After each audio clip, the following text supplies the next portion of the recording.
So a hero of Kentucky history that had came out of the first conventions that was being created, constitutional conventions that were being set up in order to write the first constitution for the state of Kentucky, was David Rice. Okay, so David Rice is this Presbyterian minister who tries to get slavery abolished in Kentucky, but winds up getting it codified. So they were so against him, they get it codified that slavery is in it, and then later on they actually write an anti-Baptist minister clause that if you're a Baptist minister, you can't get use public office. But that was in 1850, I believe. So I'm not sure if the two are directly connected, but that just shows you how petty the reactionaries to revolutionaries can be, right? What, you want to abolish all slavery? Not only will we not abolish all slavery, we will make sure slavery is codified in the law as a peculiar institution for the state of Kentucky, and we will abolish all Baptist ministers from the whole state. So that's in the very beginning of Kentucky, there was an anti-Baptist minister that was going on. So there's an anti-Catholic vibe that goes through our national heritage, but there's also an anti-Baptist strand of thought here, because the Baptists, the Presbyterians at least, were anti-slavery. So David Rice, he was called Father David Rice and referred to by his contemporaries as the Apostle to Kentucky, was a renowned anti-slavery Presbyterian minister during the antebellum era in the United States. Born in Hanover County, Virginia, Father David Rice was one of 12 children, raised in Episcopalian but converting to Presbyterian early in life. He was educated at the College of New Jersey at Princeton before undertaking further studies under John Todd, who had spent a great deal of time working with Samuel Davies among slaves. Father David Rice would eventually follow in Todd and Davies' footsteps, working among slaves as an ordained Presbyterian minister in Virginia for over 20 years.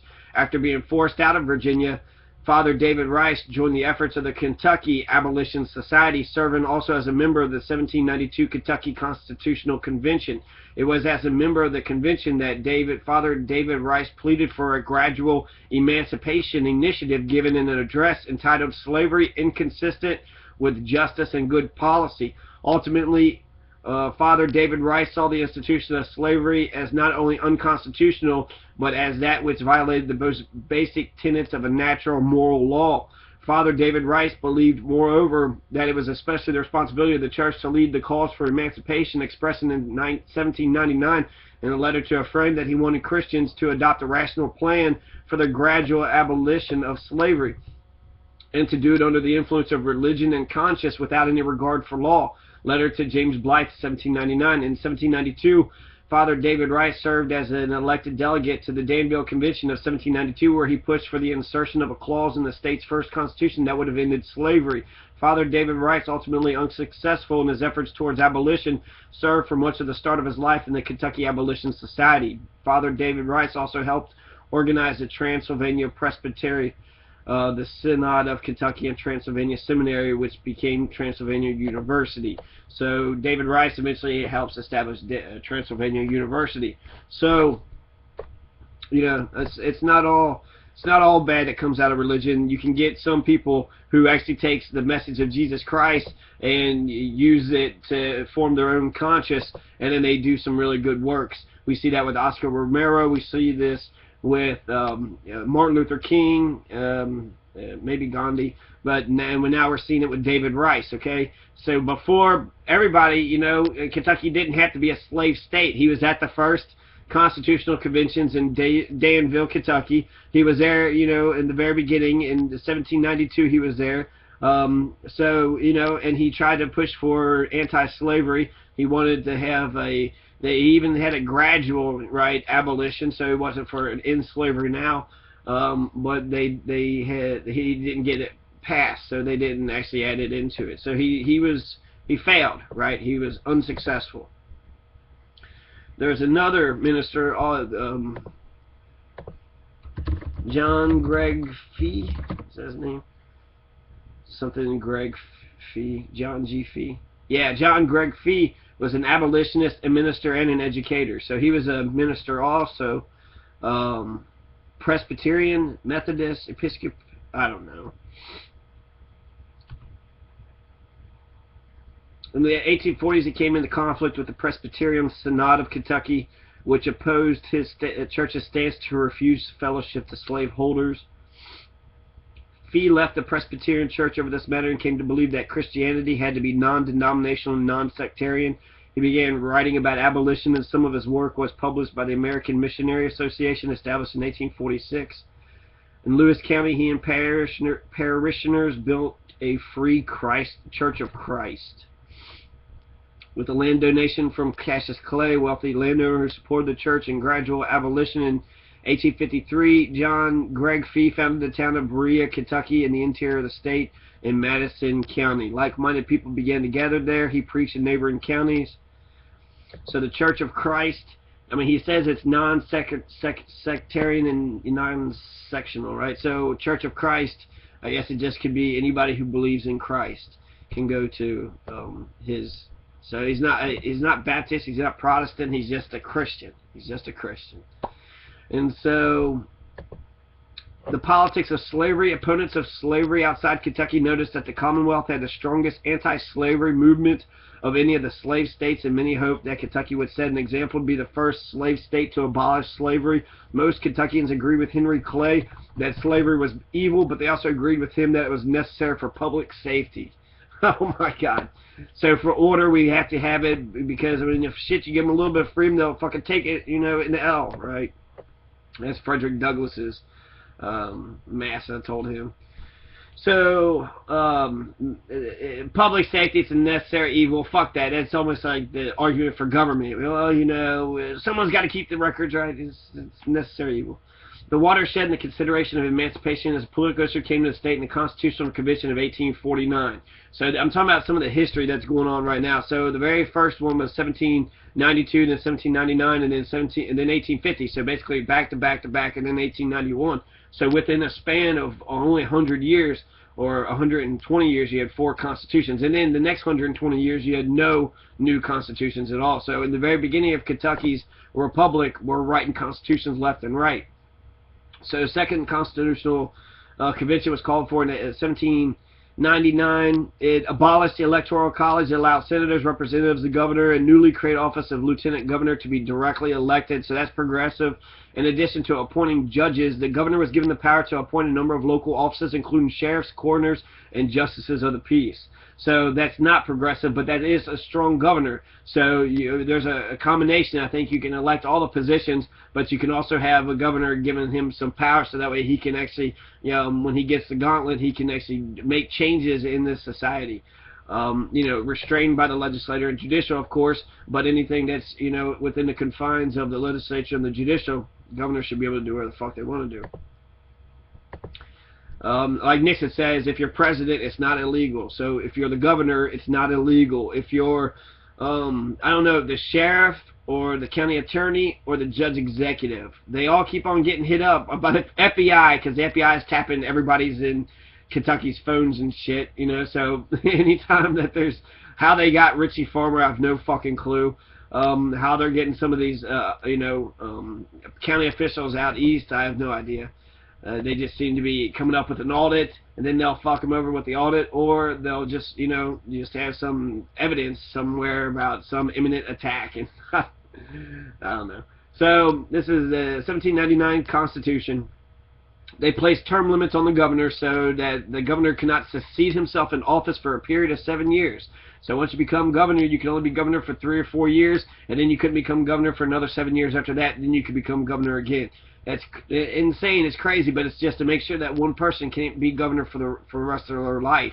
But that actually stops anybody from having any sort of long-term program, and since you can only have 3 or 4 years to do anything about it, I think it's bullshit. I'm glad that they changed it, and now we've had a couple. Brashear's in the second term now, and then we're going to be getting a new governor after Brashear, so that's going to be exciting to see where that goes. So in some ways it was a regression. The progressive idea of voting by ballot in the General Assembly was removed. They was doing it by voice. Neither of the first two constitutions of Kentucky provided a method of amendment, so you couldn't change the Constitution in any way. And then the 1799 Constitution made it even more difficult to call a constitutional convention. So they took away from the amendment, and they made it even harder to get a constitutional convention. So it was regressive for blacks as well. It retained the pro-slavery provisions of the original constitutions untouched, but it went a step further by disenfranchising free blacks. Then you have the 1850 Constitution. It was not long before some of the weaknesses of the 1799 Constitution were exposed. As early as 1828, some in the General Assembly began calling for a new constitutional convention. So 1828, that's 22 years that they start calling for this convention. It doesn't happen until 22 years later. So it made it such an arduous task. It takes more than 20 years, and then finally it convened in Frankfurt, October 1st, 1849. One major item of dissatisfaction with the 1799 Constitution was the appointment of so many officials by the governor. The governor was a strong governor, and he could appoint all these fucking positions every year, and every new person that would get office would have these jobs, you know, for the spoil system so they can pass it out to all their buddies and friends. This was addressed in the 1850 Constitution by making all state officials, even judges, popularly elected and imposing term limits on these offices. So finally we get to see some true blue democracy. So because of the spoil system, because of the way too strong power governor, that with the spoil system and with the jobs and the nepotism of just passing out jobs to all his buddies, which is the same thing that Ernie Fletcher is going to be guilty of, you know, a couple years ago.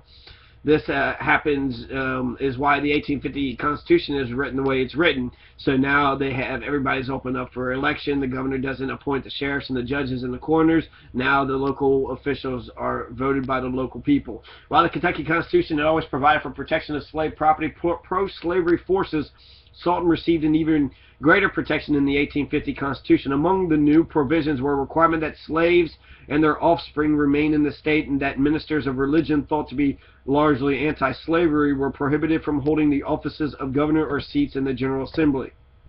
So that's the 1850. This is from Wikipedia, saying that anybody, ministers of religion, since they're assuming that ministers of religion are anti-slavery, they're prohibited from holding the offices of governor or seats in the General Assembly. You can't be a representative, you can't be a senator, you can't be a governor. It's fucking crazy. That's so fucked up, okay? So because the pro-slavery forces had got even more protections, the 1850 Constitution winds up being even more regressive. The bulk of the reforms in the 1850 Constitution reserved for the General Assembly, whose spending had spiraled out of control. Membership in the Senate was fixed at 38. In the House, the number was fixed at 100. Sessions of the General Assembly were limited to 60 days biannually, requiring 2/3 majority to extend them. So 60 days is all they had. 60 days to get their shit together. And if anybody wanted to vote and do something, then that's what they were going to have to do. So the 1850 Constitution also created a sinking fund for the liquidation of the state's debt, which had climbed to $4.5 million to prevent the debt from climbing too high in the future. The 1850 Constitution mandated a maximum of $500,000 of indebtedness to the state. Even though those provisions are still intact in the 1891 Constitution, it represented only a year's worth of revenue back in the day for $500,000 for the indebtedness, but this provision remains in the current Kentucky Constitution, even though the receipts for the 2001-2002 fiscal year were approximately $6.5 billion. So Kentucky's now taking in $6.5 billion. How much indebtedness are they actually, how much of a deficit is there? They're saying they're not allowed to have a bigger than the indebtedness, so it's not the deficit, but it's the indebtedness of $500,000. So we can't be out of debt for $500,000. Another dated provision of the 1850 Constitution that survives in the present Constitution is the ineligibility for public office of anyone who had participated in a duel since the ratification of the 1850 Constitution. The relevance of this prohibition may be disputed now. It could have potentially derailed Henry Clay, William Justice Goebel, anybody that's ever had, you know, a fighting duel and maybe possibly killed a man. The 1891 Constitution, dun dun dun dun, this is our Constitution for today. So the ratifications of the 13th, 14th, and 15th Amendment, amendments to the U.S. Constitution following the Civil War provide the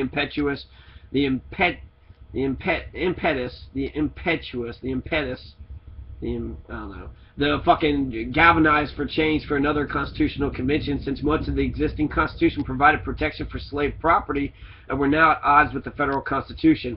However, this required a majority of voters in the previous 2 elections to vote in favor of a convention. So 2 elections in a row, the majority of the people had to vote for a convention, a measure that failed every 2 years from 1873 to 1885. So again, we're seeing efforts way before the time they want actually change to come. So in 1873 is when they started calling for this one, and they won't get it until 1891. So that's, again, nearly 20 years it's going to take in order to get a new constitutional convention. So essentially, I think what's going to happen is either enough of the legislators are going to just get together and say, fuck this shit, we're going to build another constitution, or you're going to get a lot of new people getting into power in Kentucky who's going to want to do another constitution. But in terms of independent constitutional conventions, I don't see that shit happening at all.